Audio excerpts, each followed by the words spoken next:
யோவான் எழுதின புஸ்தகம் 4ஆம் அதிகாரம் 42வது வசனத்தை நாம் வாசிக்கிறோம். அந்த ஸ்திரீயை நோக்கி, உன்னுடைய சொல்லின் மித்தம் அல்ல, இயேசு கிறிஸ்துவுடைய வார்த்தையை உபதேசத்தை நாங்களே கேட்டு அவர் மெய்யாக கிறிஸ்துவாகிய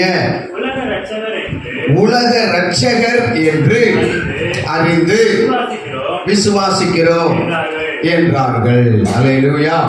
பாருங்க, இந்த வார்த்தை என்ன சொல்லுங்க அப்படின்னா, இயேசு யார், இயேசு எப்படிப்பட்டவர், இயேசு எதற்காக இந்த பூமியிலே வந்தார் என்று சொல்லி அந்த இடத்துல தெளிவாய் சொல்லப்பட்டிருக்கிறது.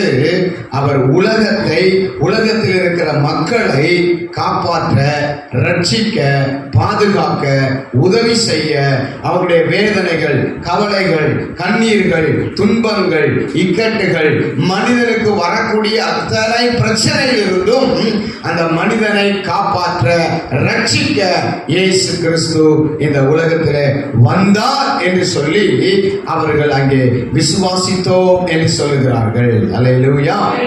ஒரு அல்லேலூயா சொல்லுங்க. அதுதான் யோவான் 1 யோவான் எழுதின புஸ்தகம் 4ஆம் அதிகாரம் 14ஆம் வசனத்தை நாம் வாசிக்கும் பொழுது வாசிக்க கேட்கலாம். 1 யோவான் 4ஆம் அதிகாரம் 14ஆம் வசனம். பிதாவானவர் குமாரனை உலக இரட்சகராக அனுப்பினார் என்று நாங்கள் கண்டு சாட்சியிடுகிறோம். இயேசு கிறிஸ்து வாழ்ந்த நாட்களிலே அவரோடு கூட 12 சீசர்கள் ஆண்டவராகிய இயேசுவோடு கூட எப்பொழுதும் இருந்தார்கள். அவர்களிலே ஒரு தேவ மனிதன், ஒரு சீசர் இங்கே சொல்லுகிறார், பிதாவானவர் குமாரனாகிய இயேசுவை உலகத்தை ரட்சிக்கிறவராக, இரட்சகராக அனுப்பினார் என்று நாங்கள் கண்டு சாட்சியிடுகிறோம். அல்லேலூயா.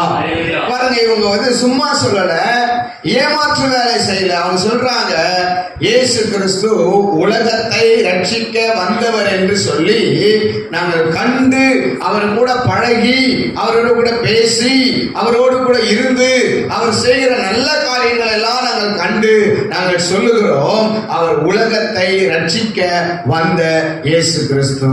அல்லேலூயா. ஏன் அவர் உலகத்தை ரட்சிக்க வர வேண்டும் என்றால், பழைய ஏற்பாடு காலத்தில் நோவா வாழ்ந்த அந்த நாட்களிலே இந்த உலகம் பாவத்தினாலும், அசுத்தத்தினாலும், பொல்லாத காரியத்தினாலும் நிரம்பி காணப்பட்டது. அப்பொழுது அந்த உலகத்தை ஜலப்பிரவாகத்தினாலே அழித்தார் என்று சொல்லி வேதம் சொல்லுகிறது. அல்லேலூயா. மக்கள் எல்லாம் அழிக்கப்பட்டார்கள். ஆனால் நோவா குடும்பத்தார் மாத்திரமே ஆண்டவரால் அந்த பேழைக்குள் வைத்து காக்கப்பட்டார்கள் என்று வேதம் சொல்லுகிறது. அதே போல இந்த உலகத்தில் வாழ்கிற எல்லா மனிதர்களும் அவர்கள் அழிக்கப்படக்கூடாது, அவர்கள் வியாதியினால் அழிக்கப்படக்கூடாது, அவர்கள் பாவத்தினாலே அழிந்து போகக்கூடாது, அவங்க பிரச்சனையினாலே அழிந்து போகக்கூடாது, அவங்க பலவிதமான துன்பத்தினாலே, இக்கட்டினாலே அவங்க அழிந்து போகக்கூடாது.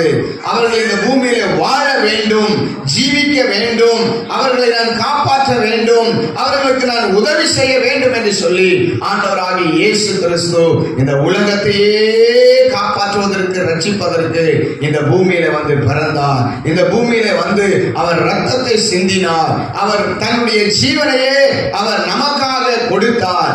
ஏனென்றால் நாம் இந்த உலகத்திலே சமாதானமாய் வாழ வேண்டும், சந்தோஷமாய் வாழ வேண்டும், நிம்மதியாய் வாழ வேண்டும், பாதுகாப்பாய் வாழ வேண்டும் என்பதற்காக ஆண்டவர் இயேசு கிறிஸ்து இந்த உலகத்தை ரட்சிக்கிற இரட்சகராக வந்தார். அல்லேலூயா. அல்லேலூயா. அதுதான் வேதம் நமக்கு சொல்லுகிறது, தெளிவாய் சொல்லுகிறது.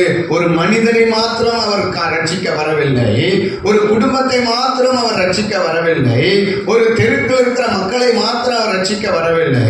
ஒரு பட்டணத்தை, ஒரு ஊரை, ஒரு கிராமத்தை மாத்திரம் அவர் ரட்சிக்க வரவில்லை. அவர் நம்முடைய இந்தியா தேசத்தை மாத்திரம், தமிழ்நாடை மாத்திரம் ரட்சிக்க வரவில்லை. முழு உலகத்தில் இருக்கிற மக்களையும் காப்பாற்ற, ரட்சிக்க, பாதுகாக்க, உதவி செய்ய, அவர்களுக்கு சுகம் கொடுக்க இயேசு கிறிஸ்து இந்த பூமியில வந்து பிறந்தார். அல்லேலூயா.